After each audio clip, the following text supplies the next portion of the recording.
Muy buen día a todos y cada una de ustedes. Muchas gracias por acompañarnos aquí en la sección de 10 minutos de café psicoanalítico. Les saluda el doctor Gerardo. Y el día de ahora, continuando con nuestro 12 aniversario de café, nuestro tema es los primeros psicoanalistas freudianos y lacanianos en Japón. Hay una tradición japonesa con respecto al psicoanálisis y es importante conocerla porque varios japoneses fueron a estudiar con Freud a Viena y por esa razón, se adelantaron tanto a su época, tanto en Asia, tanto en Europa o en Latinoamérica, y por esa razón la importancia de este tema. Bueno, recordemos que hubo una revolución social y cultural en Japón en 1853-1868, en el siglo XIX, que da el parteaguas de la cultura feudal, allá la cultura y a la sociedad más contemporánea y más actual. Entonces, por esa razón, la importancia de la ruptura en ese tiempo en Japón, en el siglo XIX, lo que hace que se fijen en Occidente, que tengan comunicación con Occidente, y más en Alemania, con el Imperio Alemán, que en ese entonces estaba de moda, y por eso mismo es que hay ese interés de Japón con Alemania. Tanto así es que las universidades japonesas adoptan las teorías psiquiátricas de Emil Kraepelin y la psiquiatría dinámica, y este interés de la psiquiatría occidental va a hacer que también haya un interés por el psicoanálisis. En 1912 el escritor Kenji Otsuki que es un traductor japonés-alemán, va a ser el primero en que reseña a Freud en un artículo que se llamó Olvido y Memoria. Así es la primera vez que aparece el nombre de Freud en Japón por este escritor.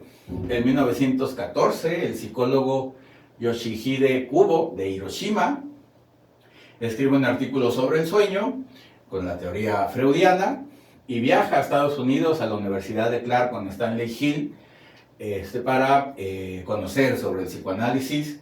Y por eso mismo es que, ahí también, si se acuerdan de Stanley Hill, que es el que invita a Freud, a Ferenczi, a Jones y a Jung a dar las conferencias en psicoanálisis ahí en Massachusetts. Por esa razón va con Stanley Hill a aprender psicoanálisis. Y esto va a hacer que en 1917 escriba el libro Introducción al psicoanálisis. Va a ser el primer libro de psicoanálisis en japonés. Y traduce la palabra de psicoanálisis como Seishin Bunzeki, así es como se dice psicoanálisis en japonés. En 1919, el doctor psiquiatra Kiyoyasu Marui de la ciudad de Sendai visita al doctor Adolf Meyer en Estados Unidos, también para conocer tanto la psiquiatría como el psicoanálisis americano, y va a difundir el psicoanálisis freudiano en Japón, su regreso de su viaje. Y va a tener como alumno al doctor Heisaku Kosawa, que ahorita lo vamos a ver, al doctor Kosawa. En 1928, el psicólogo y psicoanalista, de cuentas, Yaikichi Yabe, de Tokio, viaja a Inglaterra para estudiar con Ernest Jones y con el escritor Otsaki, funda el primer instituto de psicoanálisis en Japón. En 1930, Yabe visita a Freud en Viena. En la década de los 30 también van a estudiar los japoneses el psicoanálisis kleiniano, tanto el psicoanálisis freudiano como kleiniano en general.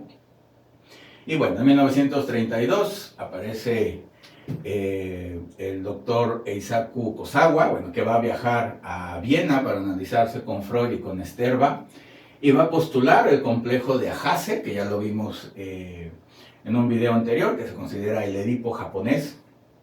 Para que se pudiera entender el Edipo, tienen que tomar la mitología japonesa para poder entender lo que era el Edipo, ya en términos y en historia más nipona, por supuesto. En 1933 crea la Asociación Psicoanalítica de Sendai, y va a tener como alumnos principales al doctor Doi Takeo y al doctor Keigo Okonogi. Y se va a dedicar a difundir, por supuesto, el psicoanálisis freudiano, toda la obra freudiana, todos los autores de ese momento, y por esa razón, se considera el padre fundador del psicoanálisis en Japón, por reestructurar todo el movimiento psicoanalítico japonés y también por la postulación del complejo de Ahase.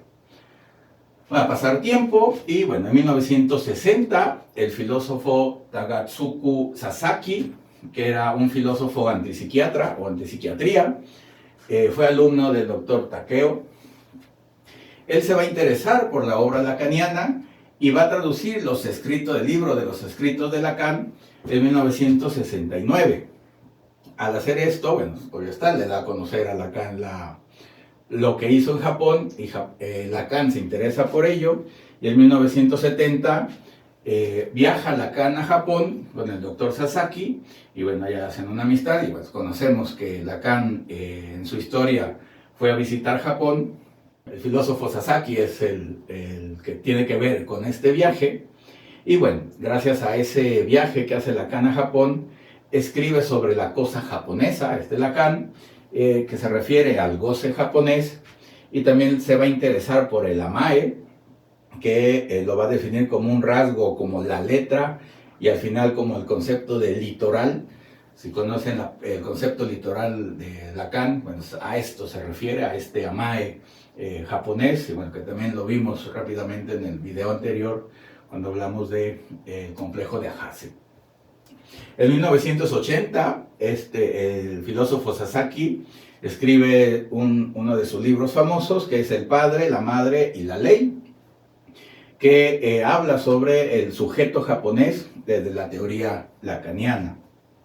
Y también va a escribir el libro El pequeño martillo mágico del placer, así se traduce al español, que también habla sobre el psicoanálisis lacaniano japonés.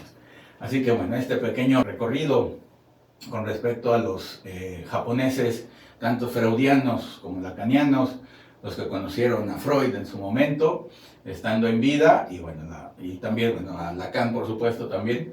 Así que bueno, la importancia de Japón en el movimiento psicoanalítico y en la difusión psicoanalítica fue muy importante en su tiempo, y, bueno, y en la actualidad también. Así que desde entonces Japón está presente en el psicoanálisis. Y el psicoanálisis, por supuesto, está presente en Japón. Así que bueno, muchas gracias por su tiempo, por su interés. Les recordamos que les pueden poner like si nos hacen ese favor, y compartan el video a quien les interese, bueno, la cultura japonesa, el psicoanálisis japonés, o el psicoanálisis en general, su historia. Y bueno, que se suscriban a las páginas, a nuestras redes sociales, que visiten nuestra página www.unifreud.com para que vean las novedades que tenemos para ustedes. Y bueno, muchas gracias por su tiempo y muchas gracias por estar aquí celebrando con nosotros el 12 aniversario de Café Psicoanalítico. Gracias y que tengan un buen día.